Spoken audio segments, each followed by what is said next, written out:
제4장 메시아의 강림과 그 재림의 목적. 메시아란 낱말은 히브리 말로서 기름 부음을 받은 사람이라는 뜻인데 특히 왕을 의미하는 말이다.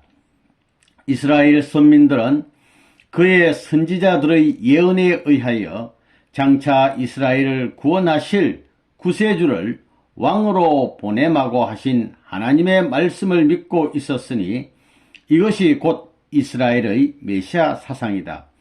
이러한 메시아로 오셨던 분이 바로 예수 그리스도이신데 이 그리스도란 말은 메시아와 같은 뜻의 헬라어로서 보통 구세주로 통한다. 메시아는 하나님의 구원 섭리의 목적을 이루시기 위하여 오셔야 한다. 이처럼 인간에게 구원이 필요하게 된 것은 인간이 타락했기 때문이다. 그러므로 구원에 관한 문제를 해결하기 위하여는 먼저 타락에 관한 문제를 알아야 한다. 그런데 타락은 곧 하나님의 창조 목적을 이루지 못하게 된 것을 의미하는 것이므로 타락에 관한 문제를 논하기 전에 우리는 먼저 창조 목적에 관한 문제를 해명하지 않으면 아니 되는 것이다. 하나님의 창조 목적은 먼저 지상의 천국이 건설됨으로써 이루어지게 되어 있었다. 그러나 인간의 타락으로 말미암아 지상 천국은 이루어지지 않고 지상 지옥이 이루어졌던 것이다.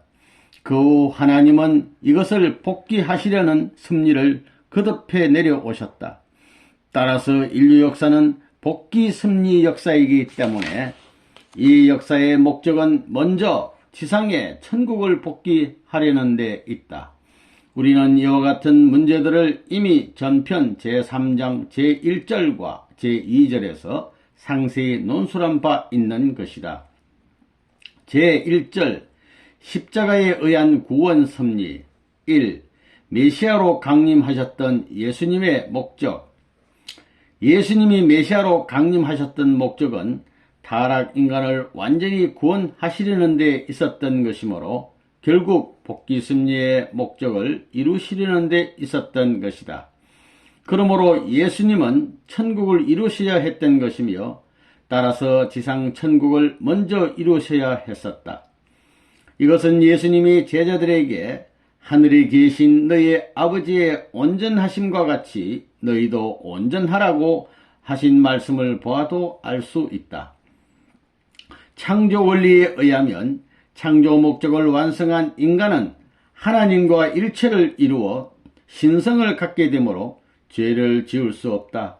따라서 그러한 인간은 창조 목적을 두고 보면 하늘아버지의 완전함같이 완전한 인간인 것이다. 그러므로 예수님이 제자들에게 하신 이 말씀은 바로 창조 목적을 완성한 인간으로 복귀되어서 천국인이 되라는 말씀이었다.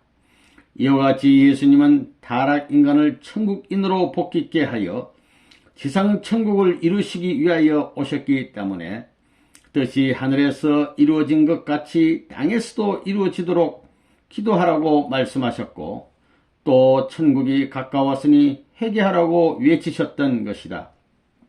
그래서 그의 앞길을 예배하러 왔던 세례 요한도 역시 천국이 가까웠다고 부르짖었던 것이다. 그러면 창조 목적을 완성한 인간으로 복귀되어 예수님이 하신 말씀대로 하늘 아버지의 완전함과 같이 완전하게 된 사람은 어떠한 사람일 것인가? 이러한 인간은 하나님과 일체가 되어 그의 심정을 체월함으로써 신성을 갖게 되어 하나님과 불가분의 생활을 하게 되는 것이다. 그리고 이러한 인간은 원죄가 없으므로 다시 속죄할 필요가 없고 따라서 구주가 필요 없게 되며 타락 인간에게 요구되는 기도나 신앙의 생활도 역시 필요 없게 된다. 그뿐 아니라 이러한 인간들에게는 원죄가 없으므로 그들은 원죄 없는 선의 자손을 번식하게 되며 따라서 그 자손들에게도 속죄를 위한 구주가 필요 없게 된다. 2. 십자가의 대속으로 인하여 구원 섭리가 완성되었는가? 그러면 예수 그리스도의 십자가의 대속으로 인하여 과연 복귀 승리의 목적이 완성되어 모든 성도들이 창조 본성을 복귀함으로써 지상 천국을 이루게 되었는가? 인류 역사에 대해 아무리 잘 믿는 성도라 할지라도 하나님의 심정을 채우람으로써 신성을 갖게 되어 하나님과 일체 불가분의 생활을 한 사람은 하나도 없다. 따라서 속죄가 필요 없고 기도나 신앙생활을 하지 않아도 되는 성도는 하나도 없는 것이다. 사실상 바울같이 훌륭한 신앙자에게 있어서도 눈물겨운 기도와 신앙생활은 없을 수 없었던 것이다. 뿐만 아니라 아무리 잘 믿는 부모라 할지라도 구주의 대속함이 없이 천국 갈 수 있는 원죄 없는 자식을 낳을 수 없는 것으로 보아 우리는 그 부모가 여전히 자식에게 원죄를 유전하고 있다는 사실을 알 수 있는 것이다. 그러면 기독교 신도들의 이러한 신앙생활의 실상은 우리에게 무엇을 가르쳐주고 있는가? 그것은 십자가에 의한 속죄가 우리의 원죄를 완전히 청산하지 못하였고 따라서 인간의 창조 본성을 완전히 복귀해주지 못하였다는 사실을 단적으로 말해주고 있는 것이다. 예수님은 이렇듯 십자가의 대속으로서 메시아로 강림하셨던 그의 목적을 완전히 이룰 수 없다는 것을 아셨기 때문에 재림하실 것을 약속하셨던 것이다. 예수님은 지상 천국을 복귀하시려는 뜻에 대한 하나님의 예정이 절대적이어서 변할 수 없는 것임을 아셨기 때문에 다시 오셔서 그 뜻을 완성하시려는 것이었다. 그러면 십자가의 희생은 전혀 무의로 돌아간 것인가? 결코 그런 것은 아니다. 만일 그렇다면 오늘의 기독교의 역사는 있을 수 없는 것이다. 우리의 신앙생활의 체험으로 보아도 십자가 대속의 은사가 얼마나 큰 것인가 하는 것은 부인할 수 없다. 그러므로 십자가가 대속의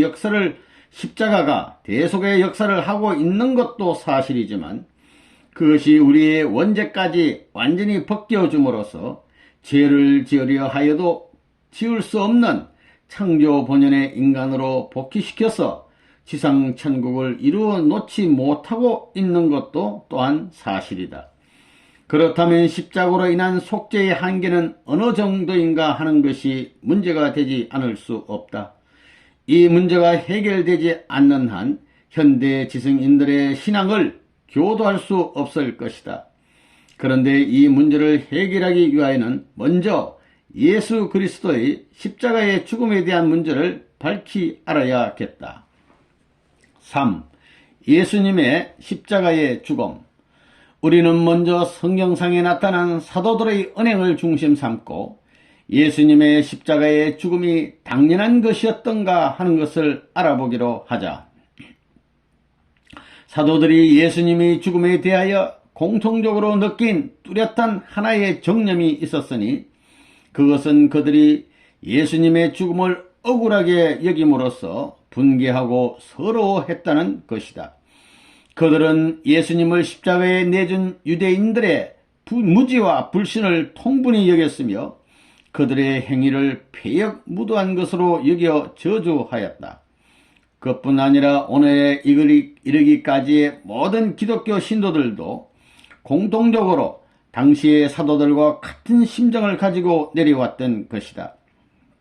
만일 예수님의 죽음이 하나님의 예정에서 온 필연적인 결과였다면 사도들이 그의 죽음을 서러워하는 것은 피할 수 없는 인정이겠지만 하나님의 예정대로 이루어진 그 승리의 결과에 대해서 그렇게도 분개하고 저주했을 리는 없는 것이다. 이것으로 보아 예수님은 온당치 않은 죽음의 길을 걸어가셨다는 것을 짐작할 수 있는 것이다. 다음에 우리는 하나님의 섭리로 보아서 예수님의 십자가의 죽음이 과연 하나님의 예정에서 되어진 필연적인 결과였던가 하는 것을 알아보기로 하자. 하나님은 아브라함의 후손에서 이스라엘 선민을 부르시어 저들을 보호 육성하시고 때로는 그들을 고난과 시련으로서 인도하셨다. 그리고 많은 선지자들을 그들에게 보내시어 위로하시며 장차 메시아를 보내실 것을 굳게 약속하셨던 것이다. 그리하여 그들로 하여금 성막과 성전을 지음으로써 메시아를 맞을 준비를 하게 하시고 동방박사 시몬 안나 세례 요한 등을 보내시어 메시아의 탄생과 그의 현현을 널리 전가하셨던 것이다. 특히 세례 요한에 대해서는 그가 잉태될 때 천사가 나타나서 증거한 사실을 유대인들이 다 알고 있었고, 그가 출생할 때 되어진 기사는 당시의 유대 성중을 크게 놀라게 하였다. 뿐만 아니라 광야에 있어서의 그의 수도 생활은 모든 유대인들로 하여금 그가 메시아가 아닌가고 생각해야 할 정도로 놀랄만한 것이었다. 하나님이 이렇듯 위대한 세례 요한까지 보내시어 예수님을 메시아로 증거하게 하셨던 것은 두말할 것도 없이 유대인으로 하여금 예수님을 믿게 하기 위함이었던 것이다. 이와 같이 하나님의 뜻이 어디까지나 이스라엘로 하여금 예수님을 메시아로 믿게 하려는 데 있었기 때문에 하나님의 뜻대로 살아야 할 이스라엘은 그를 메시아로 믿어야만 했었다.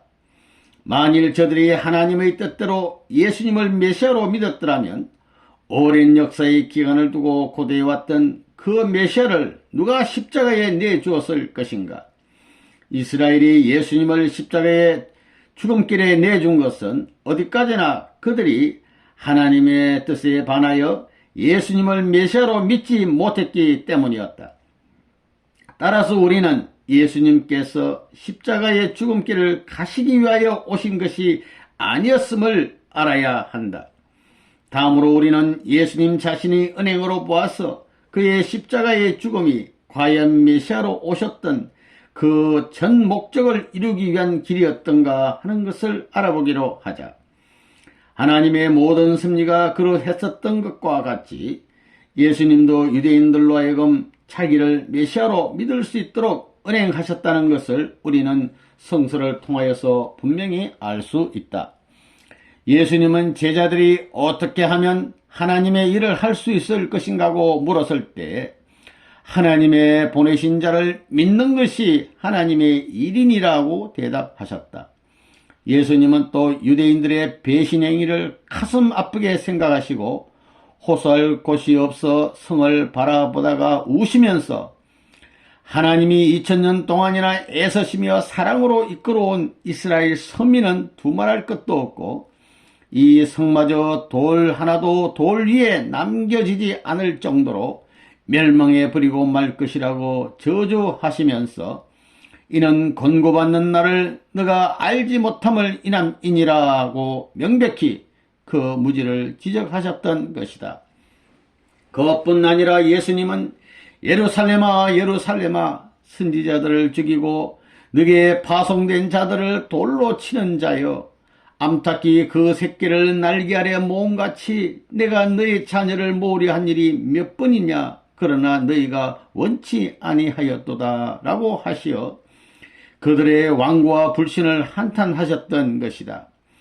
예수님은 자기를 위하여 증가하고 있는 성경을 보면서도 믿지 못하는 그들의 무지를 책망하시면서 너희가 성경에서 영생을 얻을 줄 생각하고 성경을 상고하거니와 이 성경이 곧 내게 대하여 증거하는 것이로다. 그러나 너희가 영생을 얻기 위하여 내게 오기를 원하지 아니하는도다 라고 슬퍼하셨다. 그는 또 나는 내 아버지의 이름으로 왔음에 너희가 영접지 아니하나라고 서러워하시면서 이어 모세를 믿었다면 또 나를 믿었으리니 이는 그가 내게 대하여 기록하였음이라 라고 말씀하셨던 것이다. 예수님은 그들의 불신을 돌이키시기 위해 얼마나 많은 이적과 기사를 보여주었던가. 그러나 그들은 그 놀라운 일들을 보면서도 예수님을 바알세불이 접한 자라고 비난하지 않았던가. 그리고 이러한 비참한 정경을 바라보시는 예수님은 때로 나를 믿지 아니할지라도 그 일을 믿으라. 그러면 너희가 아버지께서 내 안에 계시고 내가 아버지 안에 있음을 깨달아 알리라고 말씀하셨다. 그런가 하면 때로는 그들에게 화가 있으라고 분노를 퍼붓기도 하셨던 것이다. 이스라엘로 하여금 그를 믿게 하는 것이 하나님의 뜻이었기 때문에 예수님 자신도 이와 같이 저들에게 자기를 믿을 수 있도록 은행을 하셨던 것이다. 만일 유대인들이 하나님의 뜻을 따라서 그리고 예수님이 원하신 대로 그를 메시아로 믿었더라면 누가 그를 십자가의 죽은 길로 몰아냈을 것인가?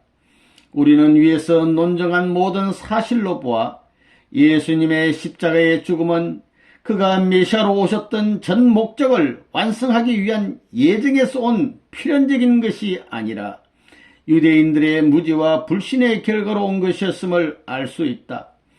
그러므로 고린도전서 2장 8절에 이 지혜는 이 세대의 권한이 하나도 알지 못하였나니 만일 알았다면 영광의 주를 십자가에 못 박지 아니하였으리라는 선구는 바로 이 사실을 충분히 증거하고도 남음이 있는 것이라 하겠다. 만일 예수님의 십자가 노정이 하나님께서 본래부터 예정하신 길이었다면 그는 당연히 가셔야 할 길을 걸어가시면서 무엇 때문에 할만하시면 그 죽음의 잔을 명쾌해달라고 3번씩이나 기도를 올리셨을 것인가? 실상 그것은 인간이 타락된 이후 4,000년 동안이나 하나님께서 이루시려고 애쓰셨던 지상천국이 유대인의 불신으로 말미암아 이루어지지 않고 예수님이 재림하실 때까지 고난의 역사가 그대로 연장되리라는 것을 잘 알고 계셨기 때문이었다. 요한복음 3장 14절을 보면 예수님께서는 모세가 광야에서 뱀을 든 것 같이 인자도 들려야 하리니라고 말씀하셨다. 이스라엘 민족이 애굽에서 가나안 땅으로 들어갈 때 광야에서 모세를 믿지 않게 되자 불뱀이 나와 그들을 물어 죽이게 되었기 때문에 하나님은 구리뱀을 장대 끝에 달게 하여 그것을 쳐다본 사람은 살게 하셨다. 마찬가지로 유대 민족이 예수님을 믿지 않음으로써 만민이 지옥으로 가야만 하게 되었기 때문에 장차 예수님이 구리뱀과 같이 십자가에 달리신 후 그것을 쳐다보고 믿는 사람만이 구원을 받게 될 것을 예견하시면서 예수님은 서글픈 심정으로 그렇게 말씀하신 것이었다. 예수님이 예언하신 대로 그가 돌아가신 후 이스라엘 선민이 쇠망한 것을 보아도 예수님은 유대인들의 불신으로 말미암아서 십자가에 돌아가셨다는 것을 알 수 있다. 이사야 9장 6절 이하에 한 아이가 우리에게 낳고 한 아들을 우리에게 주신 바 되었는데 그 어깨에는 정사를 메었고 그 이름은 기묘자라 모사라 전능하신 하나님이라 영존하시는 아버지라 평강의 왕이라 할 것임이라. 그 정사와 평강의 더함이 무궁하며 또 다윗의 위에 앉아서 그 나라를 굳게 세우고 자금이요 영원토록 공평과 정의로 그것을 보존하실 것이라. 만군의 여호와의 열심히 이를 이루시리라 라고 기록되어 있다. 이것은 예수님이 다윗 왕의 위를 가지고 오셔서 영원히 멸하지 않을 왕국을 세우실 것을 예언하신 말씀이다. 그러므로 예수님이 잉태될 때에도 천사가 마리아에게 나타나서 보라, 너가 수태하여 아들을 낳으리니 그 이름을 예수라 하라. 저가 큰 자가 되고 지극히 높으신 이의 아들이라 일컬음을 것이요 주 하나님께서 그 조상 다윗의 위를 저에게 주시리니 영원히 야곱의 집에 왕노릇 하실 것이며 그 나라가 무궁하리라고 말씀을 전하였던 것이다. 이로써 우리는 하나님이 아브라함으로부터 이스라엘 선민을 불러 2000년간이나 고난 가운데서 이끌어 나오신 것은 예수님을 메시아로 보내시어 영원히 존속할 왕국을 이룩하시기 위함이었다는 것을 알 수 있다. 예수님이 메시아로 오셨다가 유대인들에게 몰려 십자가에 돌아가신 후 저들은 선민의 자격을 잃어버리고 질이 멸렬하여 오늘날에 이르기까지 민족적인 학대를 받아 나왔다. 이것은 그들이 신봉해야 할 메시아를 도리어 살해함으로써 구원 섭리의 목적을 이루시지 못하게 하였던 그 범죄에 대한 벌이었던 것이다. 뿐만 아니라 예수님 이후 수많은 성도들이 당하여 온 십자가의 고난도 예수님을 살해한 연대적 범죄에 대한 형벌이었던 것이다. 4. 십자가의 대속으로 인한 구원의 한계와 예수 재림의 목적. 만일 예수님이 십자가로 돌아가시지 않았다면 어떻게 되었을 것인가? 예수님은 영육 양면의 구원 섭리를 완수하셨을 것이다. 그리하여 선지자 이사야의 예언과 마리아에게 나타났던 천사의 교시 그대로 또 예수께서 친히 천국이 가까웠다고 하신 말씀과 같이 그는 영원토록 소멸되지 않는 지상천국을 건설하셨을 것이었다. 하나님은 인간을 창조하실 때 흙으로 육신을 창조하시고 거기에 생기를 불어넣어 생명이 되게 하셨다. 이와 같이 영과 육으로 창조된 인간이므로 타락도 역시 영육 아울러 된 것이었다. 따라서 구원도 영적 구원과 육적 구원을 아울러 하셔야만 되는 것이다. 예수님이 메시아로 강림하셨던 목적이 구원 섭리를 완수하시려는 데 있었으므로 그는 영적 구원과 육적 구원을 아울러 완성하셔야만 되었다. 그런데 예수님을 믿는다는 것은 예수님과 일체를 이룬다는 뜻이기 때문에 예수님은 스스로를 포도나무로 신도들은 그 가지로 비유하셨고 또 너희가 내 안에 내가 너희 안에 있는 것을 너희가 알리라고도 하셨다. 이처럼 말씀하신 이유는 영육 아울러 타락 인간을 구원하시기 위하여 그가 인간으로 오셨기 때문에 그를 믿음으로써 영육 아울러 그와 하나가 되었더라면 타락 인간도 영육 아울러 구원을 받았을 것이었기 때문이다. 그러나 유대인들이 예수님을 불신하여 그를 십자가에 내주었으므로 그의 육신은 사탄의 침범을 당하여 마침내 살해되었던 것이다. 그러므로 육신의 사탄의 침범을 당한 예수님을 믿어 그와 한 몸을 이룬 신도들의 육신도 그대로 사탄의 침범을 당하게 된 것이다. 이렇게 되어 아무리 독실한 신앙자라도 예수님의 십자가의 속죄로서는 육적 구원을 완성할 수 없게 되었다. 따라서 아담으로부터 내려오는 혈통적인 원죄가 청산되지 않았기 때문에 아무리 잘 믿는 성도라 할지라도 그에게는 원죄는 그대로 남아지게 되어 그는 또 원죄 있는 자식을 낳게 되는 것이다. 우리가 신앙생활에서 육신을 치지 않을 수 없는 것은 원죄로 말미암아 항상 육신을 통하여 들어오는 사탄 침범의 조건을 막기 위함이며 쉬지 말고 기도하라고 한 것도 이와 같이 십자가에 의한 구속으로도 건절되지 않은 원죄로 인한 사탄 침범의 조건을 막게 하기 위함인 것이다. 이와 같이 예수님은 그의 육신이 사탄의 침범을 당함으로써 육적 구원 섭리의 목적을 달성하지 못하셨다. 그러나 그는 십자가의 피의 대속으로 부활의 승리적인 기대를 조성함으로써 영적 구원의 기대를 완성하셨다. 그러므로 예수님 부활 이후 오늘에 이르기까지의 모든 신도들은 영적 구원 섭리의 혜택만을 받게 되는 것이다. 이와 같이 십자가의 대속으로 인한 구원은 영적 구원뿐이므로 잘 믿는 신도들에게도 원죄는 육적으로 여전히 남아있어서 그것이 계속적으로 그 자손들에게 유전되어 오는 것이다. 이 때문에 성도들은 그 신앙이 깊어지면 깊어질수록 죄와 더불어 더욱 치열한 싸움을 하게 되는 것이다. 예수님은 이와 같이 십자가로서 청산하지 못한 원죄를 속하고 육적 구원을 완성함으로써 영육 아우른 구원 섭리의 목적을 완성하시기 위하여 지상에 재림하시지 않을 수 없게 된 것이다.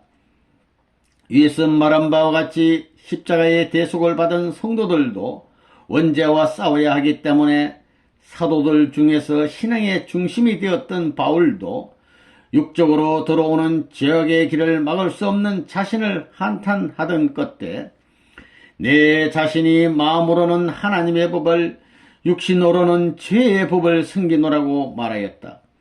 이것은 영적 구원의 완성에 대한 기쁨과 동시에 육적 구원의 미완성에 대한 비탄을 표명한 것이라 하겠다. 또 요한일서 1장 8절 내지 10절에 만일 우리가 죄 없다 하면 스스로 속이고 또 진리가 우리 속에 있지 아니할 것이요 만일 우리가 범죄하지 아니하였다 하면 하나님을 거짓말하는 자로 만드는 것이니라고 한 요한의 고백대로 예수님의 십자가의 구원을 받고 있는 우리들도 여전히 원죄 때문에 범죄자임을 면할 수 없는 것이다. 5. 십자가에 대한 예언의 양면. 예수님의 십자가의 죽음이 그가 메시아로 오셨던 전 목적을 완성하기 위한 예정에서 온 필연적인 것이 아니라면 이사야 53장에 그가 십자가의 고난을 당하실 것으로 예언되어 있는 이유는 어디에 있는 것인가? 지금까지 우리는 예수님이 고난을 당하실 것을 예언한 말씀만이 성경에 있는 줄 알고 있었다.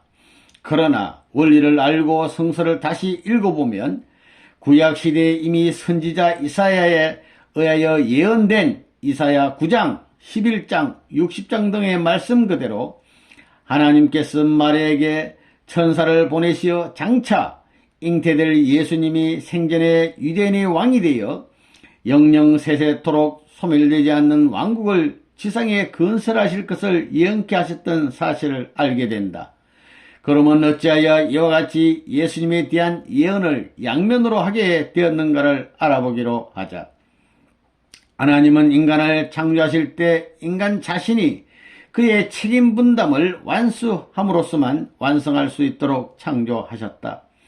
그런데 실제에 있어서 인간 시조는 그들의 책임 분담을 다하지 못하고 타락되었다. 이와 같이 인간은 하나님의 뜻대로 자기의 책임 분담을 완수할 수도 있었던 것이지만 이와는 반대로 하나님의 뜻에 반하여 그 책임 분담을 완수하지 못하게 될 수도 있었던 것이다.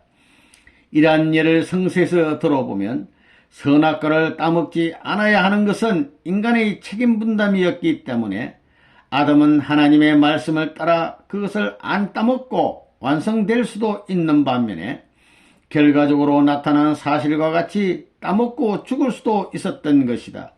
한편 또 하나님은 구약시대의 구원 섭리를 위한 인간 책임 분담의 조건으로 십계명을 주셨던 것인데 여기에서도 인간은 그것을 지켜 구원을 받을 수도 있었고 혹은 그것을 지키지 않고 멸망을 당할 수도 있었던 것이다.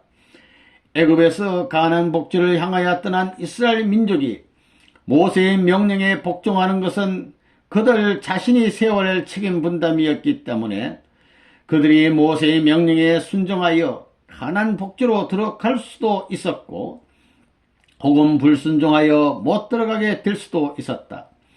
사실상 하나님은 모세를 하여금 이스라엘 민족을 이끌고 가나안 복지에 들어가게 하실 것을 예정하시고 그에게 이를 명령하셨으나 불신으로 인하여 그들은 모두 광야에서 쓰러지고 그 후손들만이 목적지를 찾아갈 수 있었던 것이다. 이와 같이 인간에게는 인간 자신이 수행해야 될 책임 분담이 있어서 하나님의 뜻대로 그것을 이루어 드릴 수도 있고 혹은 그 뜻에 반하여 이루어 드리지 못하게 될 수도 있기 때문에 인간은 그 자신의 책임 분담 수행 여부에 따라 어느 한 면의 결과를 이루어 놓게 되는 것이다. 따라서 하나님은 뜻 성사에 대한 예언을 양면으로 하시지 않을 수 없는 것이다. 메시아를 보내시는 것은 하나님의 책임 분담이지만 오시는 메시아를 믿고 안 믿는 것은 인간의 책임 분담에 속하는 것이다. 그러므로 보내시는 메시아를 유대민족이 하나님의 뜻대로 믿을 수도 있었던 것이고 혹은 하나님의 뜻에 반하여 믿지 않을 수도 있었던 것이다. 따라서 인간의 책임 분담 수행 여부에 따라 나타날 양면의 결과에 대비하여 하나님은 예수님의 뜻 성사에 대한 예언을 양면으로 하시지 않을 수 없으셨던 것이다. 그렇기 때문에 이사야 53장의 기록과 같이 유대 민족이 불신으로 돌아가는 경우에 대한 예언도 하셨지만, 한편 이사야 9장, 11장, 60장과 누가복음 1장 31절 이하의 기록과 같이 저들이 메시아를 믿고 모심으로써 영광으로 뜻을 이루어 드릴 수 있는 경우에 대한 예언도 하셨던 것이다. 그런데 유대인들의 불신으로 예수님은 십자가에 돌아가셨기 때문에 이사야 53장의 예언만이 이루어지고 이사야 9장, 11장, 60장 및 누가복음 1장 32 이하의 예언은 모두 재림하셔서 이루어질 말씀으로 남아진 것이다. 십자가의 죽음이 필연적인 것처럼 기록되어 있는 선고. 복음서를 보면 예수님의 십자가의 고난이 필연적인 것처럼 기록되어 있는 데가 많이 있다. 그 대표적인 것을 들어보면 예수님께서 자신이 십자가의 고난을 당하실 것을 예언하실 때 이것을 만류하는 베드로를 보시고 사단아 내 뒤로 물러가라 하신 책망으로 미루어 그의 십자가의 죽음이 필연적이었던 것처럼 느껴진다. 그렇지 않고서야 예수님이 어찌하여 베드로를 대해 그토록 책망하셨을 것인가. 그러나 실에 있어 예수님은 그때 이미 유대인들의 불신으로 인하여 어차피 영육 아우런 구원 섭리를 완성하실 수 없게 되자 영적 구원만이라도 이루시려고 그 탕감 조건으로서 부득이 십자가의 길을 가시기로 결정하고 계셨던 때였다. 그런 때에 베드로가 이 길을 만류한 것은 결국 십자가로 인한 영적 구원 섭리의 길마저 방해하는 것이 되었기 때문에 그처럼 책망하셨던 것이다. 다음으로 예수님이 십자가상에서 다 이루었다고 한 최후의 말씀을 하신 것은 십자가로서 구원 섭리의 전 목적이 완성되었다는 뜻이 아니다. 유대인들의 불신을 이미 돌이킬 수 없는 것으로 아시게 된 후부터 예수님은 육적 구원은 재림 후의 승리로 이루시고 영적 구원 승리의 기대만이라도 조성하시려고 십자가의 노점을 걸으셨던 것이다. 그러므로 예수님이 다 이루었다 하신 그 말씀은 유대인들의 불신으로 인하여 제2차적인 구원 승리의 목적으로 세우셨던 십자가에 의한 영적 구원 승리의 기대를 다 이뤘다고 하신 말씀이었던 것이다. 우리가 바른 신앙을 갖기 위해서는 첫째로 기도에 의한 신령으로 하나님과 직접 연교해야 되고, 다음으로는 성서를 바르게 읽음으로써 진리를 깨달아야 한다. 예수님이 신령과 진리로 예배하라고 말씀하신 이유도 여기에 있는 것이다. 예수 이후 오늘에 이르기까지 모든 성도들은 예수님은 죽음의 길을 가기 위하여 세상에 오셨던 것으로만 알고 있었다. 그러나 이것은 예수님이 메시아로 오셨던 근본 목적을 알지 못하고 영적 구원이 예수님이 띠고 오셨던 사명의 전부인 것으로 잘못 알고 있었기 때문이다. 살아서 뜻을 이루시려고 오셨다가 유대인들의 불신으로 원치 않은 죽음의 길을 가신 예수님의 억울하고도 비통한 심정을 풀어드리고 그의 뜻을 맞춰 드리는 신부가 지상에 생겨나기 전에 예수님이 누구와 더불어 그 뜻을 이루시겠다고 재림하실 것인가? 그러나 인자가 올 때에 세상에서 믿음을 보겠느냐고 하신 예수님의 말씀은 바로 이러한 인간의 무지를 예상하시고 개탄하신 말씀이었다. 우리는 여기에서 성서를 중심하고 예수님은 어디까지나 죽음의 길을 가시려고 오신 분이 아니었다는 사실을 밝혔지만, 영조로서 예수님에게 직접 물어보면 더욱 명백하게 이 사실을 알 수 있을 것이다. 만일 자기가 영통을 하지 못하면 영통하는 딴 사람의 정언을 통해서라도 바른 신앙을 가져야만 끝날의 메시아를 맞을 수 있는 신부의 자격을 갖출 수 있을 것이다.